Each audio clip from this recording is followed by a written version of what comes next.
A customer receives an incorrect charge on their bank account. They log into the mobile app to dispute it. The app tells them to call the number on the back of the card.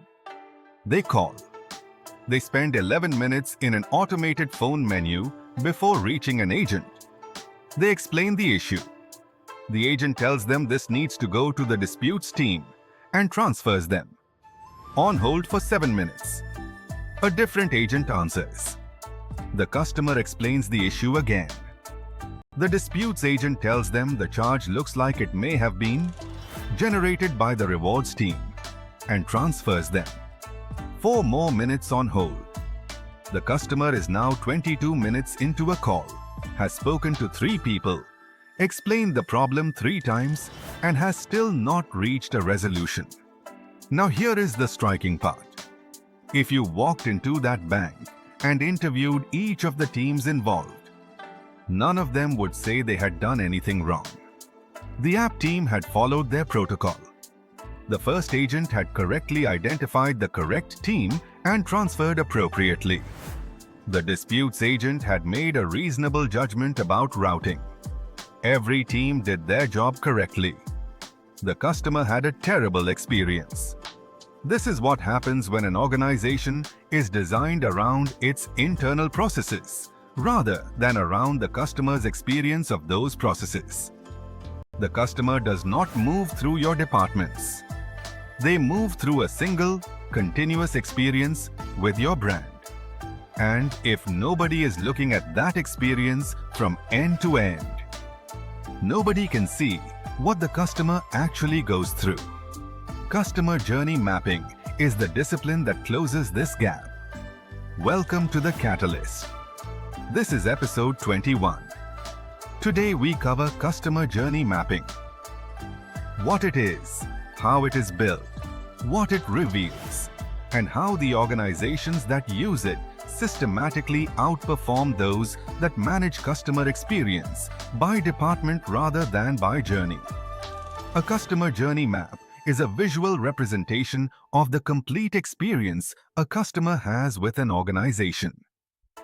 From the moment they first become aware of its existence, through every interaction before, during, and after a purchase, to the point where they either become loyal advocates or leave.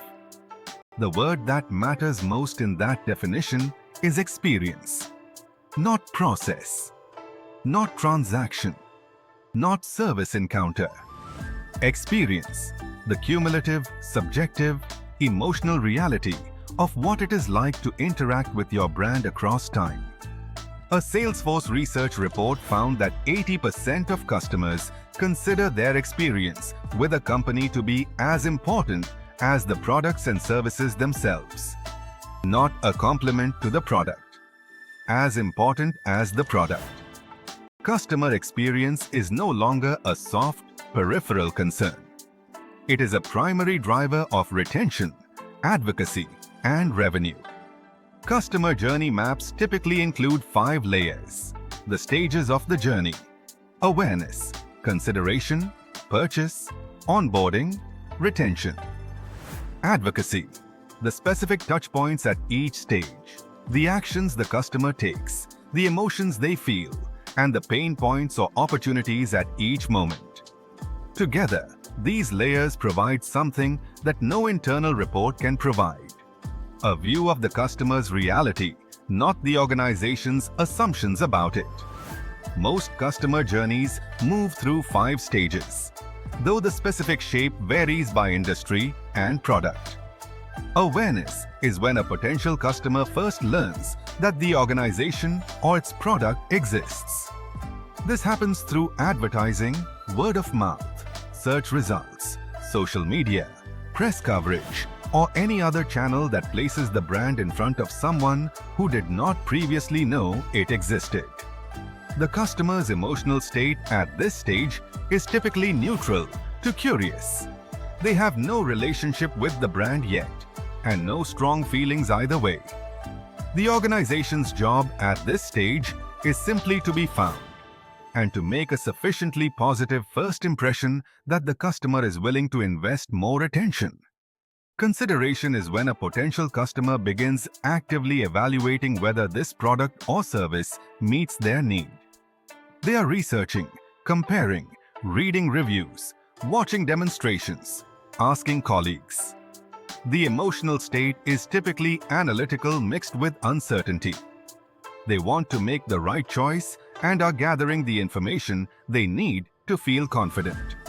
The organization's job here is to provide the information the customer needs in the format they prefer, with enough credibility, through reviews, case studies, and demonstrations, to move them toward confidence. Purchase is the transaction moment. Emotionally, this is typically a mix of commitment and relief. The decision has been made and now must be executed. It is also the moment of highest potential for friction, and the moment where organizations most often lose customers who were already convinced. Checkout processes that are too long, payment options that are too limited, or unexpectedly high fees. At the last step, create what is called cart abandonment in e-commerce. A customer who had decided to buy and then changed their mind during the transaction itself. Onboarding and retention are the post-purchase stages. This is where the value promise of the product must be fulfilled, and where the majority of customer experience investment in most industries is insufficient. Acquiring a new customer costs 5 to 7 times more than retaining an existing one. Yet most organizations invest disproportionately in the awareness and consideration stages and underinvest in the post-purchase experience. Advocacy is when a satisfied customer actively recommends the product to others. This is the most commercially valuable stage of the journey, because word-of-mouth recommendations convert at dramatically higher rates than any paid marketing. Netflix, Spotify, and Airbnb all built significant portions of their growth on referral mechanics, systematically converting satisfied customers into advocates through deliberate design of the advocacy stage. A customer journey map that drives decisions has 3 characteristics that distinguish it from a customer journey map that becomes a poster on the wall. First, it is built on evidence, not assumptions. The most common journey mapping failure is a team sitting in a room and mapping what they believe the customer experiences, without talking to customers or analyzing customer data. The result is a map of the organization's assumptions, which are frequently and significantly wrong, particularly at the emotional layer. What the customer feels at any given touchpoint is almost never what the organization imagines. Qualitative customer interviews, support ticket analysis, NPS scores by stage, and behavioral analytics are the research inputs that separate an evidence-based map from a comfortable fiction. Second, it is cross-functional. The customer's journey crosses multiple departments. Awareness is typically marketing's domain. Purchase may involve sales. Onboarding involves product and customer success. Support involves a service team. A journey map built by any single function will have significant blind spots in every stage that function does not own. The most valuable journey mapping exercises bring representatives from every customer-facing function into the same room to build a shared picture. Third, it is connected to action. A journey map without a prioritized improvement plan is an exercise in documentation, not improvement. The most effective use of a journey map is to identify the top 3 or 4 moments of high friction or high emotional impact, and to design specific improvements for each one. Amazon's relentless focus on reducing customer effort, shorter checkout processes, one-click reordering, proactive delivery notifications is the operational expression of a deeply researched and continuously updated customer journey map. 5 things to carry from this episode. 1. Customers do not experience your departments. They experience your brand as a single, continuous journey. Any organization that manages customer experience by function rather than by journey will have systematic blind spots at every handoff point. 2. The post-purchase stages. Onboarding, retention, and advocacy are where the majority of customer lifetime value is created or destroyed, and where most organizations chronically underinvest relative to the returns available. 3. Every touchpoint is an emotional event.